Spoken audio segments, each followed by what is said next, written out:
fun. Whatever, mix it up. Have some. Well, he's some professional. He knows what he's doing. Have fun. No, excuse me. We all hope that he knows what he's doing. So, you know. Now watch, I'll get these close-ups. I'll be like, my teeth and so forth like that. Just ahead. Yeah. What, based on what you see and some of your friends, I just wonder why you're not a rock star. I think everybody wants to be a rock star, and I watch it and I'm thinking I'd like, the acting. I just want to be up there performing all the time. Yeah, I mean, it's just, there's something more abstract and organic about being a rock star.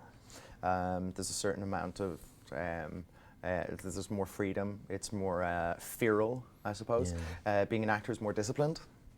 But I want to be an actor more than I want to be a rock star. Really? Yeah. No, when you see you playing and you see the character up there on stage and you see the passion, and I don't know if this is a true statement, but I don't think you can play unless you have passion. I don't know if that's possible. I don't believe you can do anything unless you've got a passion for it in some sense, or the ability to make yourself feel passionate about something. Playing musicians for me, I've just played a bunch. Yeah.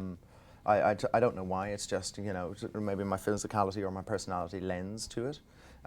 But my desire is still very much to be an actor. Very attractive, that world of being a rock musician.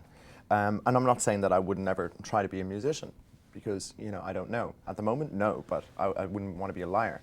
But if I did, I'd have to do it because I love the music and not the vanity of thinking, I'm a famous actor now. Yeah. Wouldn't it be nice to be a famous movie? I was going to say, because I think it would be easier to get fame. I don't know what would be easier to get fame, whether you're a musician or being an actor. If that's not your goal, then it really doesn't. Completely different types. Yeah. Completely different types. And I was like discussing this with my brother yesterday, and he's like, he says, you walk down the street and people stop you and they're like, it's just, they want you to sign an autograph or take a photo.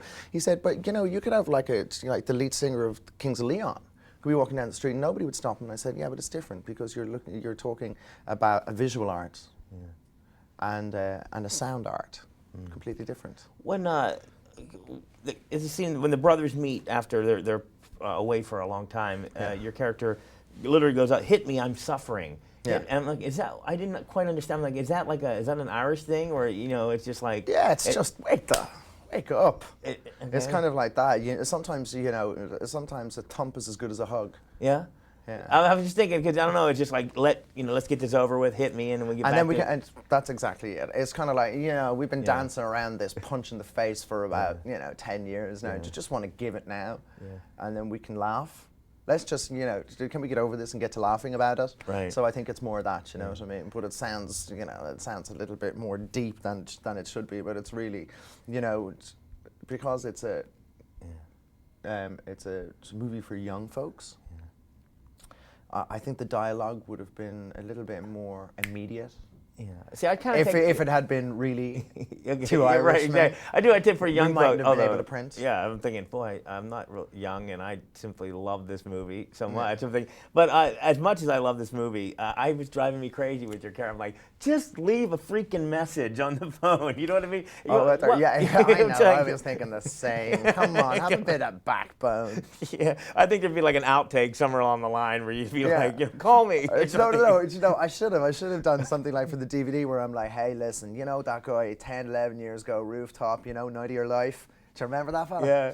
That'd have been great. There's so many great, it's like, I think there's so many separate storylines that we're filming. I mean, obviously you have your moment with Carrie in the beginning, but it's basically, I want to say, like 4 or 5 different stories that are all going on at once, that all mesh together.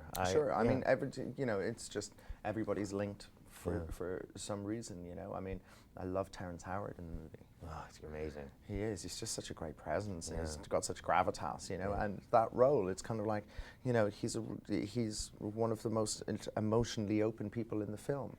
You see real,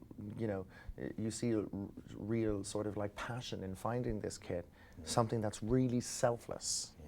And I love characters like that, where there's nothing about him that's selfish in the movie. There's nothing really about Terrence that's selfish as a human being. He's quite an extraordinary guy, He's like Freddie, Freddie and Terrence and Robin and Kerry and I suppose all of these guys.